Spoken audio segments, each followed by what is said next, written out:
Bismillahirrahmanirrahim. Assalamualaikum warahmatullahi wabarakatuh. Waalaikumsalam warahmatullahi wabarakatuh. Alhamdulillahirrahmanirrahim. Pada kesempatan kali ini kita sudah ditemani sama Bapak Tuan Guru Haji Ahmad Muzani LCMA. Assalamualaikum. Waalaikumsalam warahmatullahi wabarakatuh. Gimana kabarnya Ustadz? Alhamdulillah ya sehat. Alhamdulillahirrahmanirrahim. Ya, pada kesempatan kali ini kita akan membahas sebuah tema yang populer di kalangan anak milenial, yakni dakwah.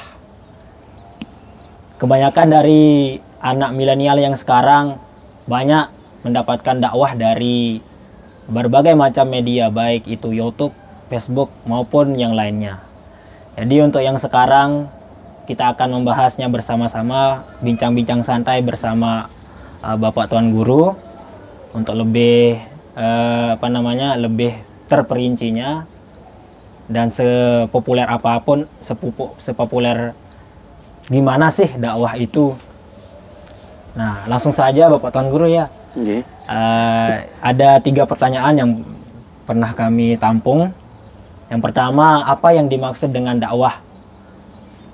Mungkin Tuan Guru bisa menjelaskannya. Bismillahirrahmanirrahim ya. Ustadz Asrar ya.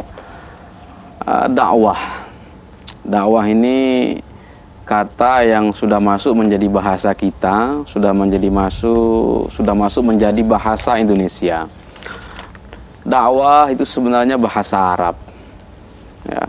Akar makna dari dakwah itu bisa berarti memanggil, itu an-nida, bisa bermakna permohonan, ya, permintaan, bisa bermakna mengajak. Ya. Misalnya, ud'u ila sabili rabbika bil hikmati wal mau'izati al hasanah.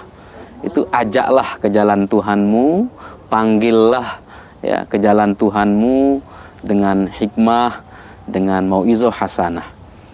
Sehingga dakwah itu esensinya adalah bagaimana kita memanggil, bagaimana kita mengajak, bahkan bagaimana kita memohon kepada seseorang atau kepada orang untuk kita ajak kembali kepada agama Allah Subhanahu wa taala, kita ajak kepada nilai-nilai al-khair war rasyad, nilai-nilai kebaikan.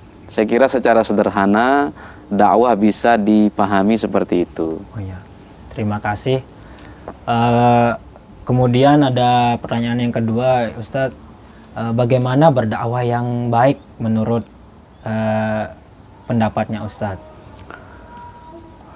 Kewajiban dakwah itu kan berlaku untuk semua ya. Semua orang Islam itu memiliki kewajiban yang setara dalam soal dakwah, sesuai dengan akal, sesuai dengan ilmu yang dimiliki.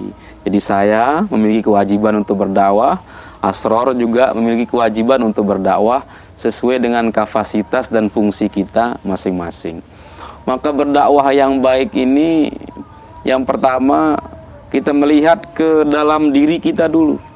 Katakanlah Asrar ini da'i, maka menjadi da'i yang baik itu akan berpengaruh kepada bagaimana dakwah yang baik ya. Da'i yang baik itu kan ada standar dasarnya ya. Itu ada namanya surutul amanah, ada namanya surutul quwwah ya. Surutul amanah itu kita ini pantas tidak diberikan beban amanah untuk menyampaikan dakwah Islam. Seberapa pantas kita untuk menyampaikan dakwah Islam ya. Seberapa pantas ilmu kita untuk menyampaikan ajakan kepada kebaikan. Karena kan ada ungkapan faqidus syai' la yu'tihi ya. Orang yang tidak punya sesuatu ya tidak bisa memberikan sesuatu. Jadi kita tidak bisa mengharapkan orang yang tidak memiliki cinta di hatinya untuk menebarkan ajaran cinta dan kasih sayang daripada agama Islam ini ya. Kita tidak bisa mengharap seperti itu. Sehingga dakwah yang baik itu yang pertama adalah seperti tadi, da'inya harus siap. ya, punya kapasitas dan punya ilmunya. Dakwah yang baik juga bisa kita ambil pelajaran dari salah satu firman Allah. Wa ma arsalna mir rasulin illa bilisani qaumihi, ya, liyubayyina lahum. Tidaklah Allah mengutus seorang nabi dan seorang rasul kecuali dengan bahasa kaumnya. Ya, bahasa kaum ini tidak hanya sekedar artinya kalau Anda berdakwah ke Pancor berbahasa Pancor, atau berdakwah ke Pulau Jawa berbahasa Jawa, tidak sesederhana itu. Tetapi lisan, bahasa kaum itu maksudnya adalah cara berpikir, cara memandang sesuatu, ya. Jadi kalau Asror ini misalnya menyampaikan dakwah ke orang yang awam, bahasanya pun bahasa yang dimengerti oleh orang awam. Kalau berdakwah ke kalangan terpelajar atau terdidik, maka bahasan dan bahasanya juga harus seperti bahasa orang yang terdidik. Ya, itu maksudnya bilisani qaumihi. Jadi sesuai dengan bahasa kaumnya. Ya, jadi sebenarnya kan penolakan terhadap dakwah itu seringkali karena aktor atau pegiat dakwah itu yang belum cukup syaratnya, ya, belum cukup memiliki syarat tadi itu. Ya. Kemudian pertanyaan yang ketiga, Ustadz, kan sekarang sudah seperti yang sering kita dengar lah, kita sudah di zaman milenial. Jadi kebanyakan sekarang banyak dari pendakwah itu berdakwah melalui media milenial seperti YouTube, Facebook maupun yang lain. Nah, tips dari Ustadz, gimana sih caranya kita berdakwah kepada anak-anak yang sudah berada di zaman milenial? Iya. Saya bukan generasi milenial, ya. Saya adalah termasuk generasi klasik yang hidup bersama anak-anak muda. Sehingga seperti apa yang saya sebutkan tadi lah, cakupan makna daripada ayat wa ma arsalna mir rasulin illa bilisani qaumihi liyubayyina lahum, Allah tidak mengutus satu rasul kecuali dengan bahasa kaumnya, maka bisa kita tarik satu benang merah. Maka kalau berdakwah kepada kaum milenial, anak-anak muda, maka sesuai dengan karakter mereka, sesuai dengan cara pandang mereka, sesuai dengan kebutuhan zaman. Salah satu makna al-ihsan itu kan ma'rifatu ahwaliz zaman, memiliki pemahaman yang utuh tentang situasi sebuah masa. Jadi kalau sekarang ini masanya misalnya ceramah itu harus interaktif, ya memang kita harus siap untuk interaktif.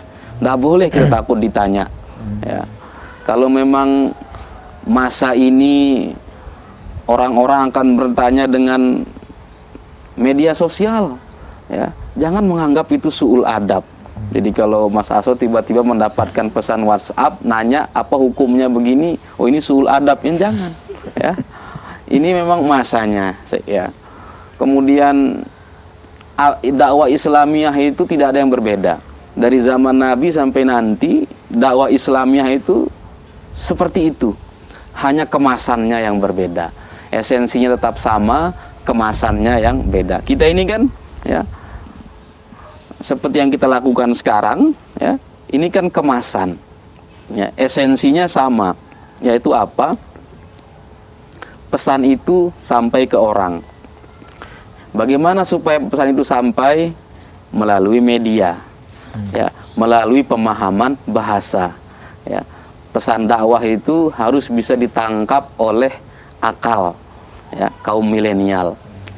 Atau mungkin ada bumbu-bumbu dia harus menarik, kemudian pemilihan topik yang up to date, ya. Saya kira itu faktor-faktor pemanis lah, itu bumbu penghias. Tetapi esensinya dakwah Islamiyah, dakwah tentang ajaran Islam ini dari masa kenabian sampai nanti sama, hanya bagaimana kita mengemasnya itu sesuai dengan kebutuhan zamannya, saya kira.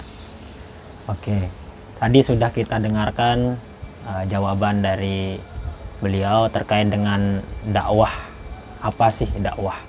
Jadi seperti yang disampaikan oleh beliau dapat saya simpulkan sedikit walaupun tidak banyak. Jadi dakwah itu sebenarnya cenderung ke mengajak ke jalan kebaikan. Dan penolakan yang sering terjadi sekarang itu karena banyak dari syarat dari pendakwah itu yang belum terpenuhi. Dan yang ketiga, seperti yang sering terjadi sekarang, yang di zaman milenial sekarang ini, bahwa dakwah Islamiyah itu tidak pernah berubah dari zaman Rasulullah SAW sampai hari kiamat, tidak akan berubah. Akan tetapi yang menjadi perbedaannya adalah kemasannya. Kalau esensinya tetap sama, yakni mengajak kepada kebaikan. Mungkin hanya itu, Ustaz. Ya. Terima kasih atas Sama-sama.